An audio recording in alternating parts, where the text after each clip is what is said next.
India एक ऐसी country है जो अपने डाइवर्स कल्चर, हिस्ट्री और ट्रेडिशंस के लिए वर्ल्ड फेमस है।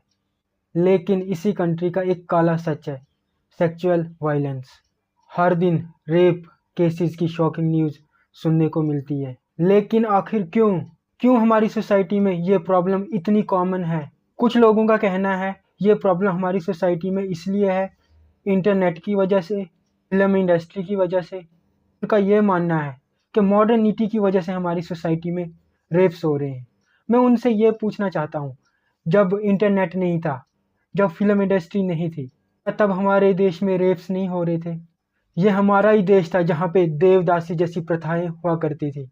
न जाने कैसी कैसी प्रथाओं के नाम पे वोमन के साथ वायलेंस हुआ करता था। ये प्रॉब्लम्स पहले भी थी, अब भी है। पहले भी वोमन को एक्सप्लॉइट किया जाता था, अब भी कहीं ना कहीं वोमन को एक्सप्लॉइट किया जाता है। राम राम जी सबको। आओ जानते हैं आखिर क्यों ये प्रॉब्लम आज भी हमारी सोसाइटी में इतनी कॉमन है। इसके पीछे आखिर क्या वजह है? तो आओ इस वीडियो में जानते हैं हमारे देश में रेप इतने कॉमन क्यों हैं। पहला रीज़न है मर्द डोमिनेटेड सोसाइटी।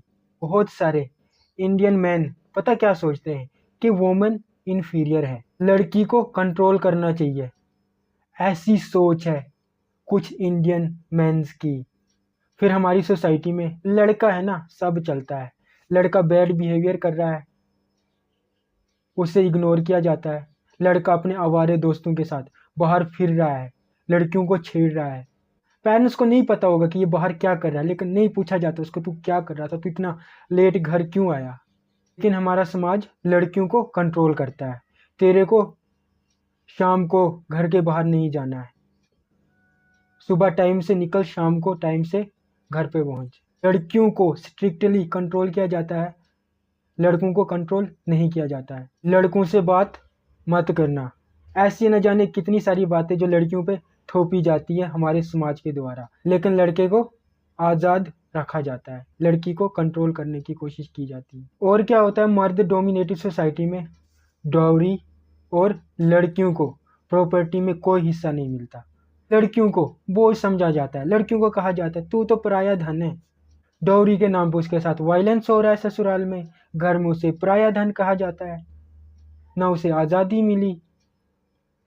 और भी कितने सारे प्रॉब्लम्स वो फेस करती है, चाहे वो मायके में है चाहे वो ससुराल में है। हम ना एक लड़की को पावरलेस कर रहे हैं। यार प्रॉपर्टी का हक जितना लड़के का उतना लड़की का भी है, लड़की को भी प्रॉपर्टी मिलनी चाहिए। लेकिन आज भी हमारी समाज में बहुत जगह, गाँव में स्पेशली जहाँ पे मर्द डोमिनेटेड सोसाइटी है जो मॉडर्न नहीं है, वहाँ भी आज लड़कियों को हिस्सा नहीं दिया जाता प्रॉपर्टी का। तो इस सोच से अंदाज़ा लगाया जा सकता है कि एक वुमन की क्या ही वैल्यू होगी हमारे समाज में, अगर एक व्यक्ति की, फैमिली की, सोसाइटी की अगर ऐसी सोच है। तो आप खुद ही मेरे को बताओ क्या वैल्यू है औरत की। दूसरा बड़ा रीज़न क्या है? Poor sex education. Sex education काफ़ी टैबू टॉपिक है हमारे देश में।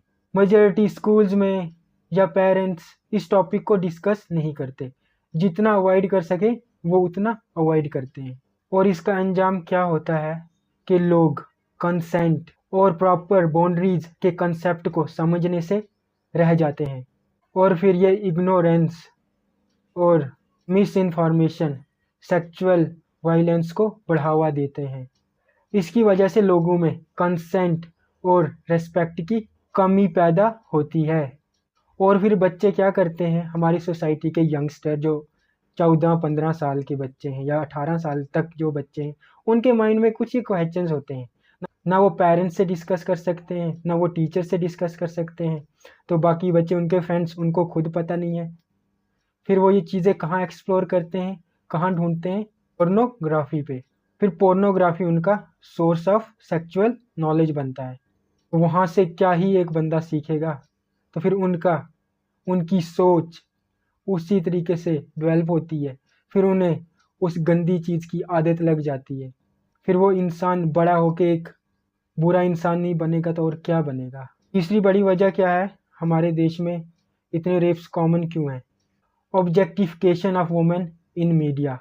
इंडियन सिनेमा और एडवर्टाइजमेंट पकड़ लो, ये चीज़ वुमेन्स को किस तरह से, मैं हर एडवर्टाइजमेंट या हर मूवी या हर सिनेमा की बात नहीं कर रहा हूँ, मैं बात कर रहा हूँ कुछ कुछ गिने चुने एड्स होंगे, कुछ गिनी चुनी मूवीज़ होंगी जो वुमेन को एज अ ऑब्जेक्ट शो करती हैं, जो लड़कियों को सेक्सुअल ऑब्जेक्ट की तरह शो करती हैं। आज के कुछ सो कॉल्ड इन्फ्लुएंसर्स कुछ व्यूज़ के लिए, कुछ पैसे के लिए, वो कुछ ट्रेंड्स चलते हैं ना, गेट रेडी विद मी, वो खुद ही बता रहे हैं कि मुझे तुम देखो, मैं एक ऑब्जेक्ट की तरह मुझे ट्रीट करो।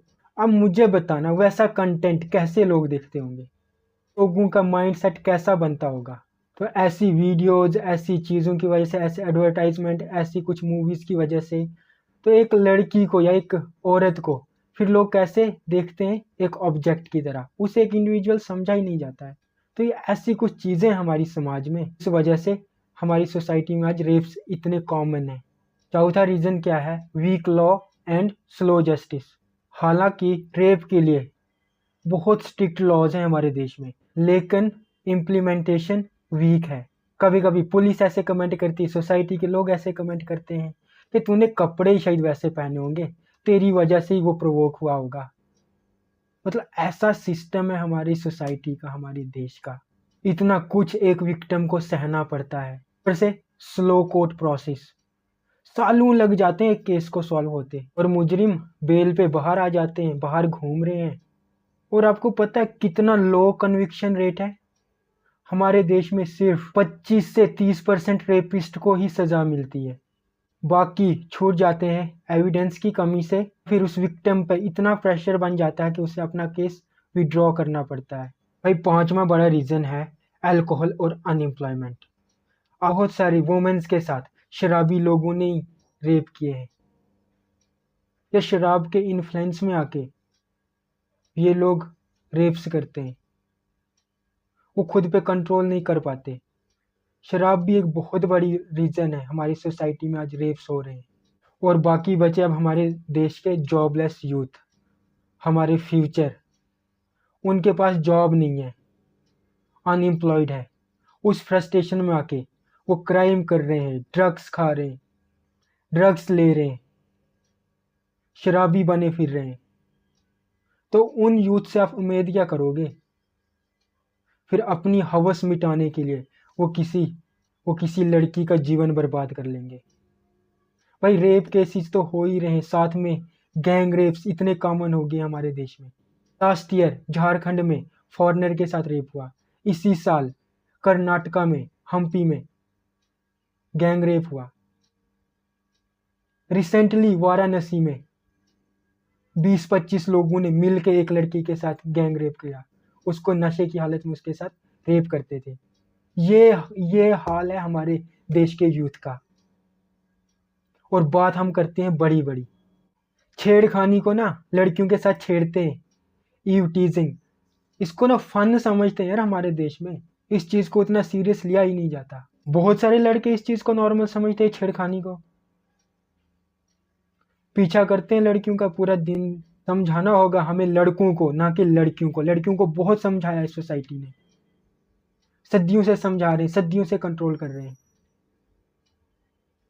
नहीं समझते हैं। अपने लड़कों को, अपने भाइयों को, अपने बच्चों को, अपने दोस्तों को समझाओ कि नो का मतलब नो होता है। अपने करियर पे ध्यान दो यार तुम। और भी बहुत सारी वजहें होंगी जो आपको पता है, मुझे नहीं पता था, मैंने इतना ही कवर किया। अगर आपको पता है और क्या वजह होगी, आखिर क्या रीज़न है हमारे समाज में रेप्स इतने कॉमन है, हमारे देश में रेप्स इतने कॉमन है, मुझे ज़रूर कमेंट में बताएं आप। ठीक है ना, जैसे मैं बोलता हूँ ऐसी दुनिया की कोई प्रॉब्लम नहीं जिसका सोल्यूशन नहीं, इस प्रॉब्लम का भी सोल्यूशन है। तो आओ अब सोल्यूशंस को डिस्कस करते हैं। पहला सोल्यूशन है strict and fast punishment. Rapist को ना डेथ पेनल्टीज दी जाएं। ये मेरा मानना है, शायद आप ना मानो, आप कुछ और समझते होंगे। यार बहुत सारे लोगों को भी ना रेपिस्ट में सो कॉल्ड ह्यूमन दिखता है, लेकिन मुझे नहीं दिखता भाई। मुझे रेपिस्ट में सिर्फ और सिर्फ दरिंदा दिखता है, जो हमारे समाज के लिए, देश के लिए, दुनिया के लिए बोझ से ज़्यादा कुछ नहीं है। हमें ज़्यादा से ज़्यादा वुमेन्स को पुलिस में भर्ती करना होगा। किसी लड़की के साथ ऐसी दुर्घटना होती है हमारे देश में, लेडीज स्टाफ के साथ ना वो और ज़्यादा कंफर्टेबल होगी एक मर्द स्टाफ के बजाय। लीगल रिफॉर्म्स ज़रूरी हैं, फास्ट ट्रैक कोर्ट्स और स्ट्रिक्ट पनिशमेंट मिले, जिससे समाज में संदेश जाए कि रेपिस्ट की अब खैर नहीं है हमारे देश में, उसको बदतर से बदतर सज़ा मिलेगी। और अगर कोई रेपिस्ट तो दिख रहा है ना, वो सीसीटीवी में बहुत सारी वीडियोस में उनका उनकी दरिंदगिरी ना साफ साफ दिखती है, उनको दूसरे दिन ही सज़ा मिले, ऐसा सिस्टम कुछ बने। और विक्टिम को ना पूरी सपोर्ट मिले, सोसाइटी से पूरी रिस्पेक्ट मिले, जिससे वो अपनी ज़िंदगी दोबारा शुरू कर सके। हम जानते हैं हार्ड होगा उसके लिए दोबारा स्टार्ट करना, लेकिन अगर उसे जस्टिस मिले, क्रिमिनल को सज़ा मिले, तो फिर उसको थोड़ा हिम्मत मिल जाएगी और वो अपनी लाइफ दोबारा से स्टार्ट कर पाएगी। दूसरा सलूशन है, स्कूल और कॉलेजेस में सेक्स एजुकेशन देनी चाहिए। ये एजुकेशन सिर्फ बायोलॉजी सीखने के लिए ना हो, बल्कि कंसेंट और हेल्दी रिलेशनशिप सिखाने के लिए भी हो। चाहे मेन स्ट्रीम मीडिया हो, कोई फिल्म इंडस्ट्री हो, कोई इन्फ्लुएंसर हो, कोई भी हो जो भी कंटेंट बना रहा है, उसे अपने कंटेंट बनाते वक्त रिस्पॉन्सिबल बिहेवियर दिखाना होगा। वुमेन को हमारे देश में यार पूजा जाता है, माता माना जाता है, भगवान माना जाता है। मीडिया या कोई इन्फ्लुएंसर या कोई फिल्म इंडस्ट्री हो, प्लीज़ प्लीज़ रिक्वेस्ट करता हूँ, इनको वुमेन को ऑब्जेक्ट दिखाना बंद करना होगा। हाथ जोड़ के रिक्वेस्ट करता हूँ सबसे। लोगों को अवेयर और एजुकेट करना होगा कि लड़की के भी इक्वल राइट्स हैं। यार हम लोग तो, हमारे समाज में तो, हमारे देश में तो लड़की को लक्ष्मी माना जाता है। जितने लड़के के राइट्स हैं उतने लड़की के भी राइट्स हैं। उनको इक्वल राइट्स देने होंगे। लड़की को भी पूरी इंडिपेंडेंस दो, लड़के को भी पूरी इंडिपेंडेंस दो। जहाँ लड़की को रिस्ट्रिक्ट कर रहे हो, लड़के को भी रिस्ट्रिक्ट करो। लड़के को पनिशमेंट मिल रही है, लड़की को भी मिले। मतलब इक्वल हो, इक्वल, दोनों को इक्वली ट्रीट किया जाए। दोनों ही आपके बच्चे ना, प्रॉपर्टी में लड़के हो चाहे लड़की हो, दोनों को बराबर हिस्सा मिले। इतना आपको लड़का प्राउड कर सकता है ना, लड़की भी कर सकती है। दोनों के पास बराबर अपॉर्चुनिटीज होंगी ना, तो दोनों प्राउड कर सकता है आपकी फैमिली को, आपकी सोसाइटी को, हमारे देश को। और लड़कियों ने करके भी दिखाया है, कोई ऐसी बात थोड़ी कि किया नहीं, आज तक करके भी दिखाया है। हमारे देश में ही देख लो ना, लड़कियां पायलट्स हैं, प्रेसिडेंट हैं, प्राइम मिनिस्टर रह चुकी हैं, और भी बहुत कुछ है। और सबसे इम्पोर्टेंट, वुमेन एम्पावरमेंट। और हमारे देश से हमें अनएम्प्लॉयमेंट को ख़त्म करना होगा।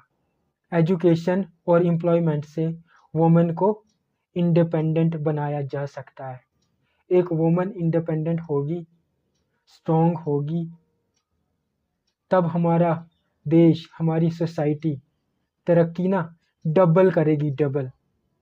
ये प्रॉब्लम्स ना एक दिन में सॉल्व नहीं हो सकती, लेकिन अगर हम सब मिलकर काम करें, इक्वल सोसाइटी ज़रूर बनाई जा सकती है। और याद रखना, परिवर्तन, चेंज तुमसे शुरू होता है, मुझसे शुरू होगा। मुझे सबसे पहले खुद पे काम करना है, आपको सबसे पहले खुद पे काम करना है। चेंज आपको खुद से लाना होगा। आओ मिलकर हमारे देश को एक ऐसी कंट्री बनाएं जहां हर इंडिविजुअल सेफ और रेस्पेक्टेड फील करे। बस इस वीडियो में इतना ही। पसंद आई हो तो शेयर करना, सब्सक्राइब करना। जय हिंद, वंदे मातरम।